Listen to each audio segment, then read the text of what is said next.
Halo Besti, kali ini Kesho akan membawakan alur dari sebuah film Korea populer yang baru-baru saja berhasil memenangkan penghargaan sebagai Best Film dalam Baeksang Award 2023 yang berjudul The Night Owl.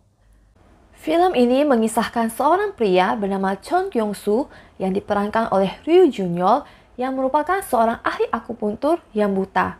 Meskipun ia buta, ia memiliki kemampuan mendiagnosa penyakit pasien dan keahlian akupuntur yang luar biasa. Dengan kemampuan yang luar biasa tersebut, nyatanya tidak membuat kehidupan Kyung-soo itu makmur.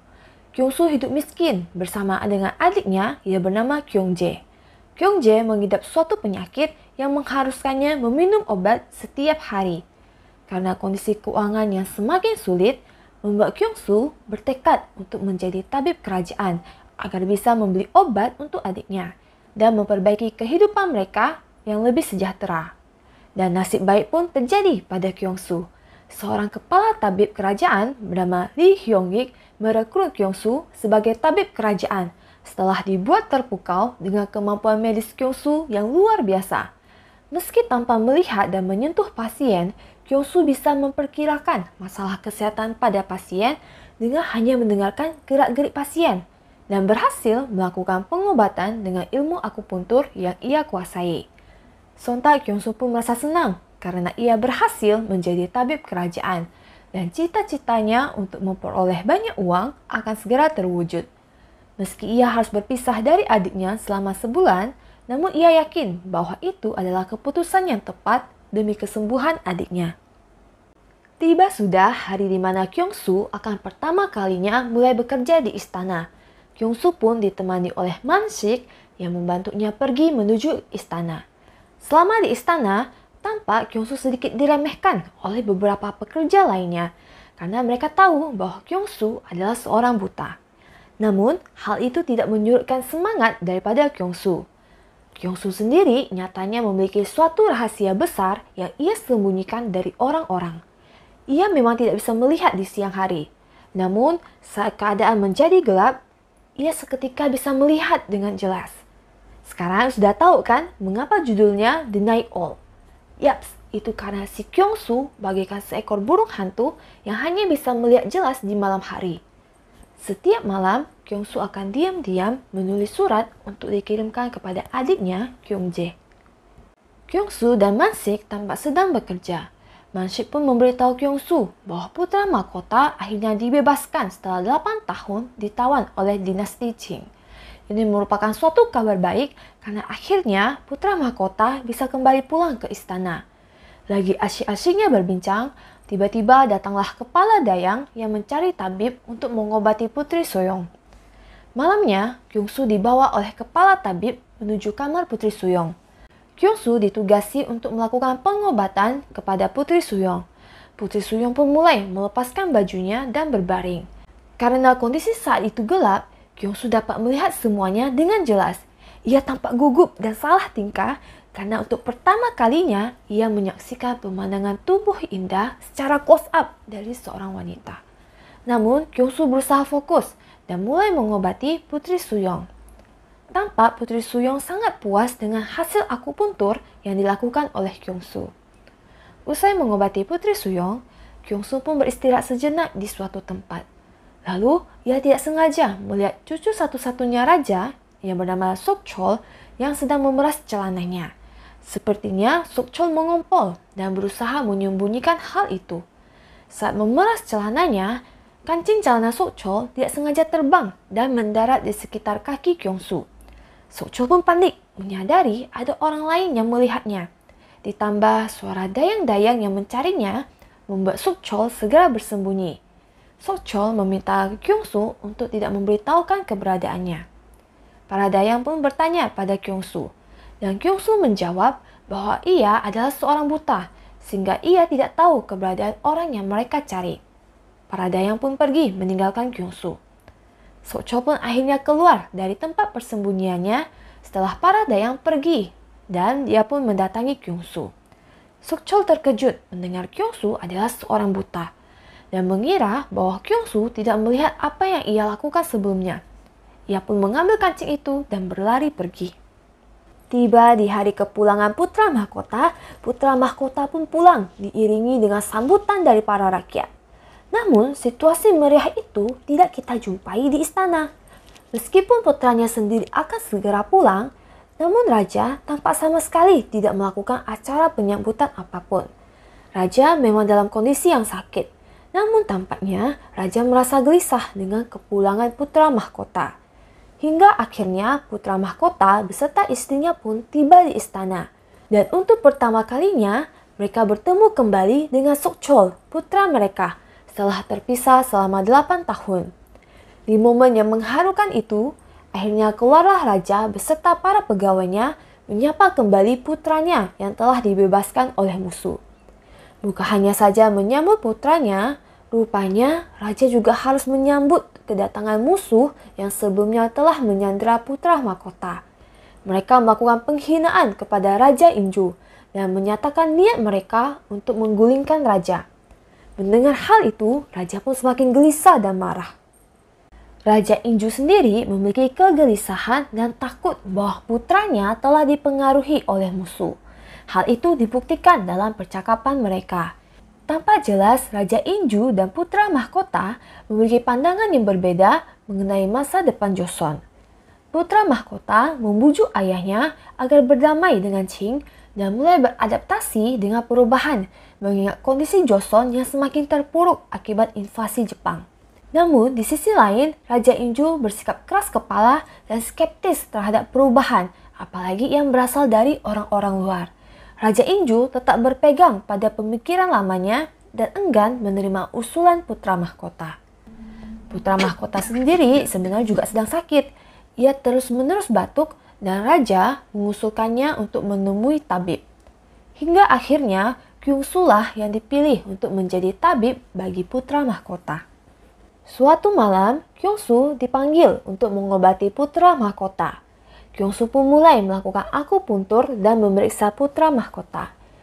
Kyungsu mengatakan bahwa putra mahkota terlalu stres hingga tubuhnya menjadi tegang dan kaku, dan hal itu juga yang memperburuk batuknya putra mahkota. Putra mahkota pun mendengarkan Kyungsu dan tampaknya ia menyukai Kyungsu karena kagum dengan kemampuan Kyungsu. Putra mahkota pun memindahkan tempat jarum Kyungsu ke atas meja dan berbincang sejenak dengannya. Hingga Kyungsu akhirnya akan melakukan tes kedua. 대추열에 시침하도록 하겠습니다. Melihat hal itu, putra mahkota pun menanyakan apakah Kyungsu selama ini bisa melihat. Kyungsu yang panik pun berusaha menyanggah apa yang dikatakan oleh putra mahkota. Putra mahkota pun merasa kecewa karena telah dibohongi dan meminta Kyungsu untuk keluar. Kyungsu tampak sangat gelisah dan panik karena rahasia yang selama ini ia simpan telah diketahui oleh orang, dan orang itu adalah putra mahkota. Ia juga khawatir akan menerima hukuman karena telah membohongi putra mahkota. Namun, Dayang putra mahkota kembali memanggil Kyungsu dan membawanya kembali menghadap putra mahkota. Putra mahkota rupanya menemukan surat yang ditulis oleh Kyungsu untuk adiknya Kyungjae. Putra mahkota pun bertanya, mengapa Kyungsu menyembunyikan fakta bahwa ia bisa melihat di dalam gelap? 소인같이 미천한 사람들이나 모르는 척 안 보이는 척 해야 그렇게 다 멀겋게 보고 사셔서 아프신 겁니다. Mendengar itu, putra mahkota pun tersentuh dan meminta Kyungsu untuk melanjutkan kembali pengobatannya. Putra mahkota sangat baik terhadap Kyungsu dan bahkan memberikan kaca pembesar agar Kyungsu bisa menulis dengan baik. Bukan hanya itu saja, putra mahkota juga memberikan hadiah berupa obat jantung yang hanya ada di istana untuk diberikan kepada adiknya Kyungsu. Kehidupan putra mahkota beserta keluarga kecilnya di istana berlangsung sangat bahagia dan harmonis layaknya keluarga cemara. Di sisi lain, tampak tinggal beberapa hari lagi Kyungsu akan segera pulang ke rumah. Ia sudah tidak sabar untuk menemui adiknya dan memberikannya obat yang telah ia terima dari putra mahkota. Namun suatu hal buruk telah terjadi. Putra mahkota tiba-tiba pingsan. Kepala tabib dan Kyungsu dipanggil untuk segera memberikan pertolongan kepada putra mahkota. Kepala tabib pun bergegas mengobati putra mahkota. Kyungsu ingin melihat langsung kondisi putra mahkota, namun ia tidak bisa melihat karena masih ada cahaya saat itu. Selama pengobatan, Kyung-soo mendengar suara aneh dari putra mahkota. Ia mulai merasa ada sesuatu yang tidak beres. Lilin di ruangan itu pun padam. Dan alangkah terkejutnya Kyung-soo mendapati putra mahkota sedang mengalami kejang hebat disertai keluarnya darah. Ia menyadari bahwa putra mahkota sedang diracuni oleh kepala tabib. Kepala tabib pun mulai mencurigai Kyung-soo yang hanya diam saja dan tidak memeras kain yang ia berikan. Nah, anjirlah di sini terasa banget ketegangan dan ketakutan yang dirasakan oleh Kyung-soo karena ia baru saja menjadi saksi atas pembunuhan putra mahkota dan ia harus tetap pura-pura tidak melihat kejadian menyeramkan yang ada di depan matanya. Kepala tabib kembali menyalakan lilin yang sudah mati sebelumnya. Kyung-soo pun menjadi tidak bisa melihat lagi. Kepala tabib pun mendatangi Dayang dan membohongi mereka dengan mengatakan bahwa putra mahkota hanya mengalami demam tinggi. Kyung-soo pun kesulitan menyembunyikan ekspresi panik dan terkejutnya dan masih tidak percaya apa yang barusan ia lihat. Ia pun bergegas kembali ke kamar putra mahkota dengan mengendap-endap. Ketika memeriksa, Kyung-soo pun sadar bahwa putra mahkota telah meninggal. Kyung-soo sangat sedih.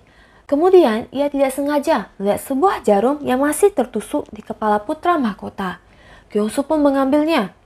Di sisi lain, kepala tabib sedang berusaha membakar barang bukti. Dan ia baru menyadari ada sebuah jarum yang tertinggal dan bergegas kembali menuju kamar putra mahkota. Mendengar suara seseorang, Kyung-soo pun bergegas bersembunyi. Rupanya itu adalah kepala tabib yang kembali untuk mencari jarum yang tertinggal. Kyung-soo berusaha kabur, namun suaranya terdengar oleh kepala tabib. Dengan tergesa-gesa, Kyung-soo berusaha kabur hingga tidak sengaja melukai kakinya di jendela. Kepala tabib yang berusaha mengejar pun akhirnya terhenti setelah tidak sengaja bertemu dengan petugas pengawal. Ia pun mengatakan bahwa ada penyusup yang baru saja keluar dari kamar putra mahkota.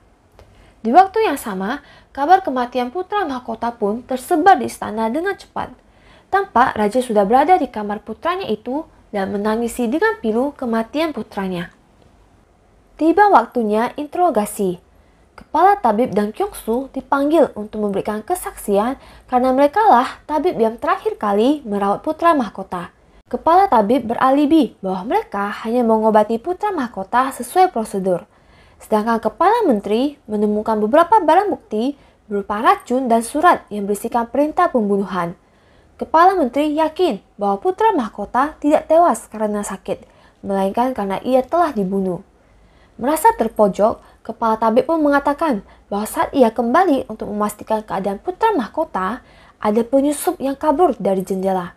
Mereka yakin bahwa penyusup itulah yang telah meracuni putra mahkota. Mendengar itu, Kyung-soo pun sadar bahwa ia akan menjadi kambing hitam dalam kasus ini. Raja pun tiba-tiba drop dan dibawa kembali ke kamarnya. Semua pegawai istana pun diperiksa dan dayang-dayang dari istri putra mahkota semuanya dibawa untuk diinterogasi. Kyung-soo menulis sebuah surat dan diam-diam mendatangi istri putra mahkota. Ia memberitahu pelaku sebenarnya pada istri putra mahkota dan memintanya untuk merahasiakan identitasnya sebagai seorang saksi. Istri putra mahkota pun bersiap menghadap raja sambil membawa surat saksi. Di waktu yang sama, Kyung-soo dipanggil untuk mengobati raja. Ketika sedang mengobati raja, datanglah menantu raja yang mengatakan bahwa dirinya telah menerima surat dari seorang saksi. Mendengar hal itu, tubuh raja menunjukkan reaksi aneh yang disadari oleh Kyung-soo. Menantu raja mengatakan bahwa kepala tabiblah pembunuh sebenarnya. Kepala tabib pun menjadi panik. Di saat yang sama, Kyung-soo merasakan reaksi tubuh raja yang tidak biasa dan akhirnya mulai menyadari sesuatu. Raja meminta Kyung-soo mencabut jarumnya dan ia pun menghampiri menantunya. Ia bertanya siapakah saksi yang telah melapor itu. Belum sempat dijawab oleh menantu raja, tiba-tiba Kyung-soo memotong dan membela bahwa kepala tabib tidak bersalah karena ia bersama-sama dengannya waktu itu. Menantu raja pun kaget dengan perubahan statement yang dilontarkan oleh Kyung-soo. 목격한 자가 누구냐? 말을 해보고 나서 누구냐니까.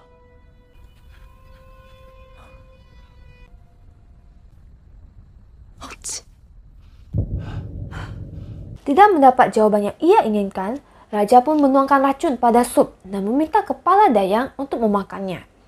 Menantu raja pun akhirnya menyadari bahwa dalang utama dari pembunuhan ini adalah sang raja sendiri. Ia tak habis pikir sang raja tega menghabisi nyawa anaknya sendiri. Kyung-soo semakin dibuat ketakutan setelah melihat kebengisan raja. Di sini Kyung-soo sadar bahwa musuh mengerikan sesungguhnya adalah raja. Putri Suyong pun marah kepada kepala tabib karena telah ceroboh dalam melaksanakan tugasnya sehingga ada saksi. Raja pun meminta kepala tabib untuk menjauhinya karena saat ini orang yang paling dicurigai adalah kepala tabib. Raja tidak mau. Fakta bahwa ia adalah dalang dari semuanya itu kebongkar. Di sisi lain, Sok Chol mendatangi ibunya yang telah ditahan.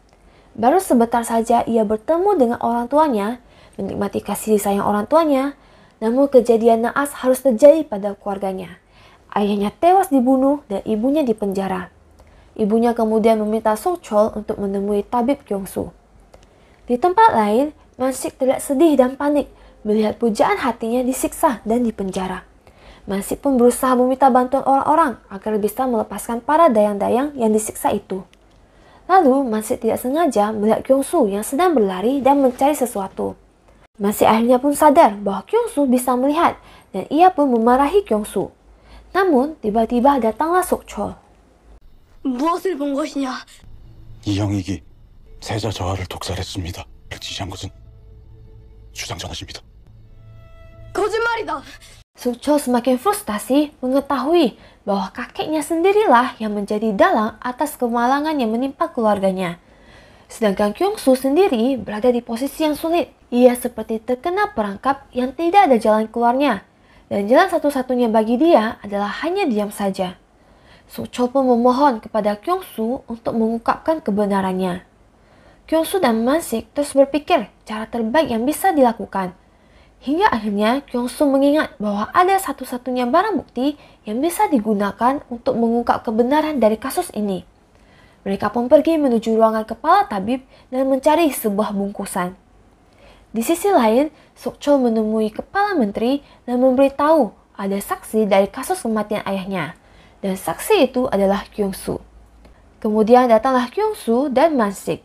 Mereka berhasil menemukan surat yang diyakini adalah tulisan tangan raja. Kepala menteri awalnya mengatakan bahwa itu bukanlah tulisan tangan raja. Namun Sok Chol membantahnya. Sok Chol tahu ini adalah tulisan raja dan tulisan ini ditulis dengan tangan kiri.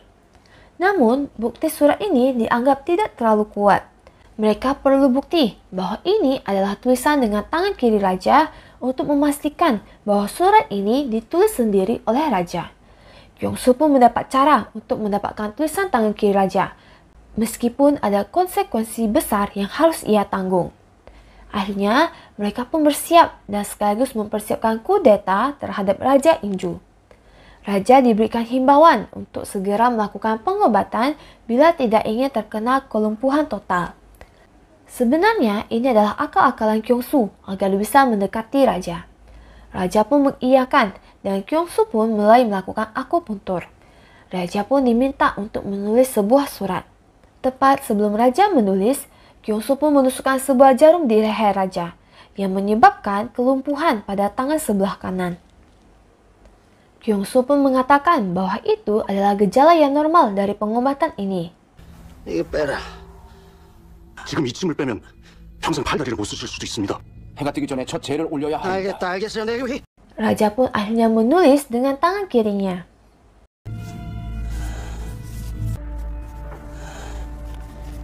Tiba-tiba datanglah kepala tabib. Kepala tabib menegur Kyung-soo yang melakukan pengobatan tanpa seizinnya. Raja pun akhirnya menyadari bahwa ia telah masuk ke dalam jebakan Kyung-soo. Kyung-soo pun mengancam balik dan meminta semua orang untuk meninggalkan mereka. Ketika raja dalam kondisi sekarat, Kyung-soo pun dengan cepat membubuhkan kecap dan pergi membawa surat itu.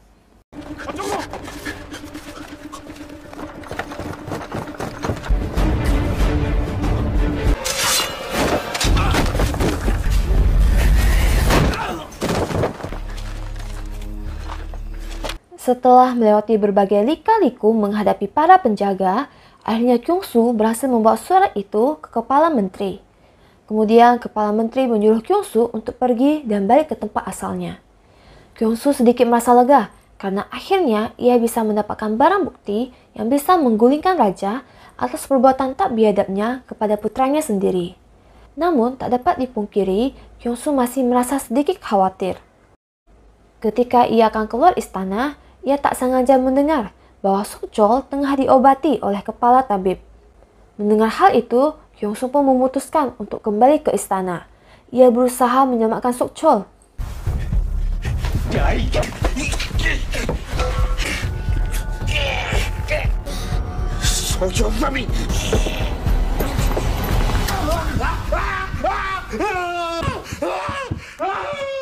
Dengan tergesa-gesa, Kyung-soo pun membawa Sok-chol ke ruang utama istana, di mana di sana sudah ada Raja Inju.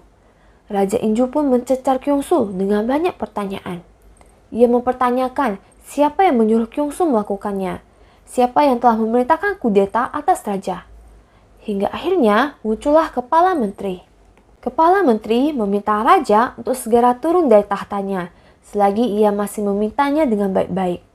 Tidak seperti yang direncanakan, bukannya menurunkan raja, malah Kepala Menteri dan Raja Inju saling bernegosiasi mengenai tahta. Hingga akhirnya Raja Inju tidak jadi digulingkan pada saat itu. Mereka pun bersepakat untuk membuat kematian putra mahkota sebagai akibat dari penyakit dan bukan pembunuhan. Kyung-soo yang mendengar hal itu pun tidak bisa berkata apa-apa. Ia tidak bisa mempercayai siapapun lagi. Semua orang menutup mata dari kebenaran dan berkhianat. Raja Inju pun meminta Kyung-soo untuk pergi dan menjalani hidupnya layaknya orang buta yang tidak melihat apa-apa. Raja pun keluar dan dari belakang Kyung-soo pun akhirnya buka suara. Ia mengatakan di depan semua orang bahwa dialah saksi yang melihat putra mahkota telah diracuni dan dibunuh. Kyung-soo mengungkapkan bahwa rajalah pelakunya dan tak habis pikir mengapa seorang ayah tega membunuh anaknya demikian. Raja Inju yang mendengar itu pun menjadi murka. Ia ingin membunuh Kyung-soo dengan tangannya sendiri, namun gagal karena gejala struknya kambuh lagi. Ia memerintah orang-orang untuk menghukum Kyung-soo. Namun, tampaknya para pegawai istana pun mulai meragukan raja.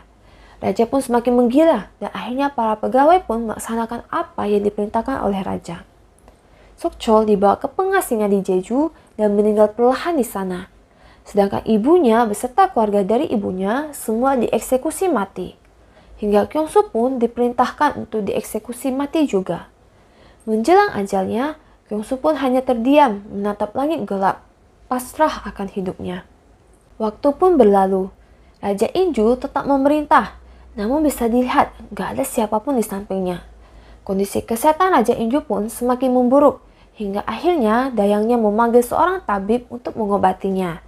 Dalam kondisi yang tak berdaya, alangkah terkejutnya raja melihat tabib itu adalah Kyung-soo.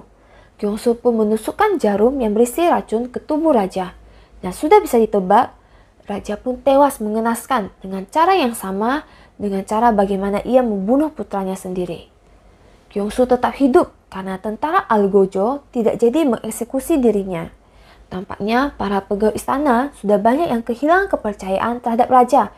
Bahkan di kondisi sekaratnya, orang-orang istana pun sengaja menyuruh Kyung-soo untuk meracuni raja. Film pun tamat. Bagaimana? Cukup seru dan menegangkan bukan? Gak heran mengapa film ini berhasil menang sebagai film terbaik di Baeksang Award 2023. Film ini menyajikan alur cerita yang menarik dengan plot twistnya yang cukup rapi. Memang ya, kalau sudah berkaitan dengan dunia politik atau kekuasaan, segala jalan pun dilakukan, bahkan yang kejam sekalipun. Namun, orang seringkali lupa bahwa kepercayaan itu merupakan sesuatu yang sangat penting juga. Sekali sudah rusak, tidak akan pernah bisa kembali lagi. Baiklah, sekian dulu video alur hari ini. Sampai jumpa lagi di video berikutnya. Bye-bye!